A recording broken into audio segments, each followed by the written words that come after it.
Trish, in one of her readings, recently told us a story about a man who went out to meditate in his boat.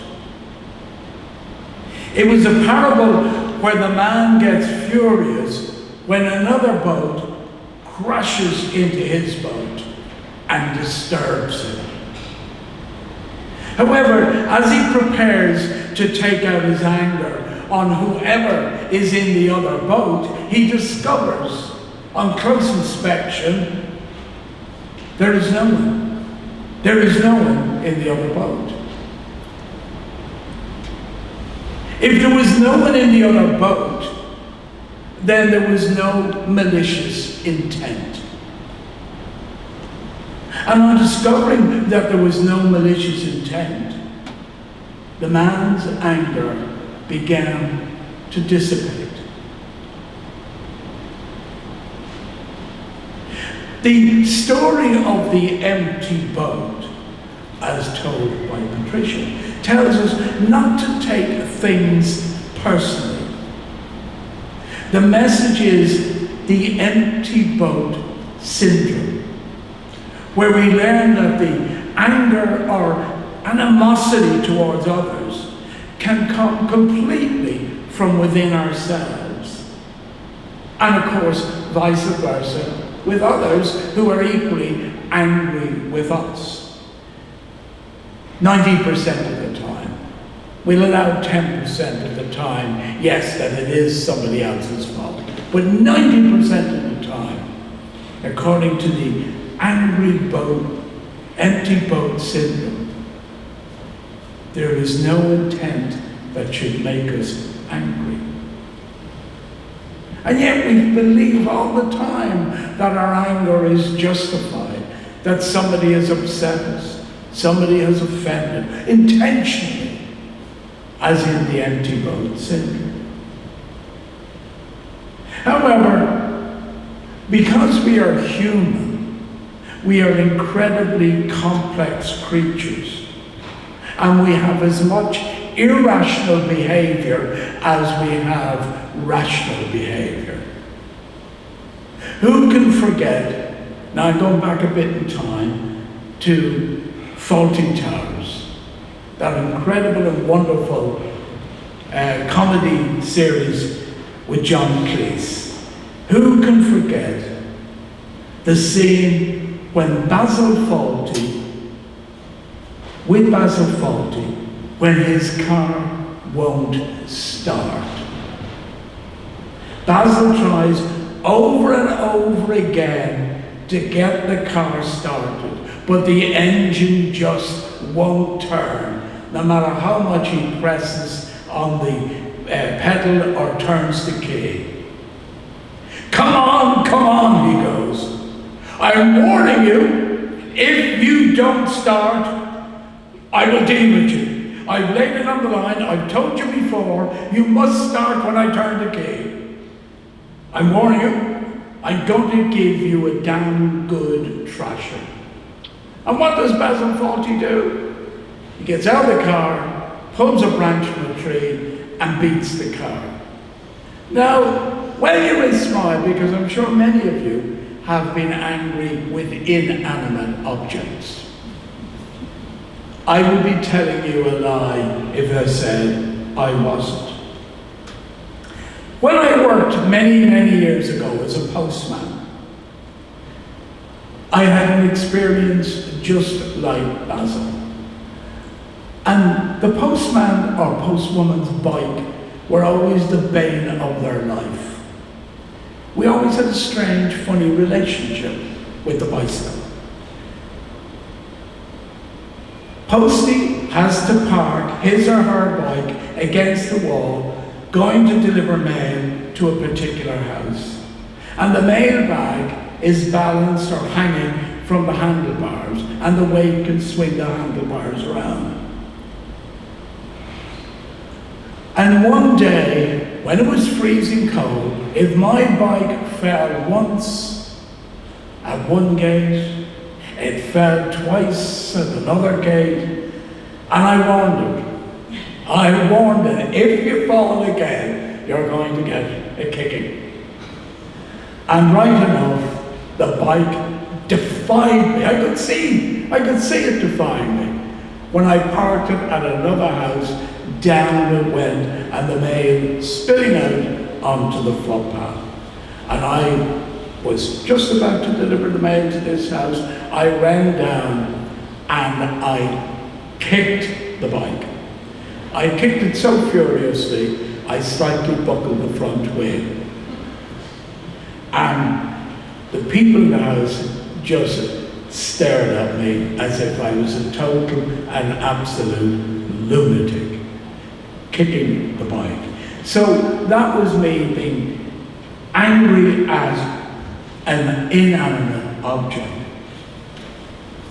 which partly you can understand even the man in the boat, that even though the other boat was empty, that he would still be angry. Japanese Shinto believe that there are Yazoro Usu no Kami, or 8 million gods, 8 million Kami. Not one god, not 3 gods, but 8 million gods, according to Japanese Shinto. And this refers to the countless deities found in nature, found in life, and indeed your ancestors. Now, it's not a literal number, it's just a rough calculated number of 8 million. Shinto believe there are kami spiritual entities that can reside within rocks or mountains, lakes, rivers. However, I did check with a friend of mine who is a Shinto, and she told me, but it doesn't include cars or bikes. So you can't excuse it that way. Now, by the way, the kami that the Shinto believe in are not strictly gods, as in the Western sense of understanding God or understanding spirits. They are more essence, but still deserve the people's respect. Now, the story of the empty boat is a concept originating from a Taoist parable that illustrates how anger often arises from the mistaken assumption that someone is intentionally trying to harm us. Remembering that most of those collisions you experience in life are indeed empty boat moments. I said this to a friend of mine in Dublin, and you know what he answered? He said, I seem to know an awful lot of empty boats. Understanding the empty boat story will solve many of your problems that bring on anger, that nobody has set out with intention to actually cause you injury or harm, or to disturb your equilibrium. In spiritual terms, it is understanding to let go, to not be judgmental of others. Indeed, Jesus encouraged us to avoid condemning others and instead to practice self-reflection and to practice humility in our dealings with others. He tells us, he warns us, that if we judge others, they will judge us by the same standards. Now you can, I'm sure somebody is thinking, I imagine somebody out there is thinking, but it must have been somebody's fault because the boat should have been tied up. And yes, that is a reasonable explanation, but it's still the empty boat syndrome. It is the empty boat that matters. And it was the empty boat that ran into this man's boat. And it was him allowing his own anger to falsely rise when there was indeed no culprit. There was nobody to be angry with. Our anger is often generated by the perception it is someone else's fault.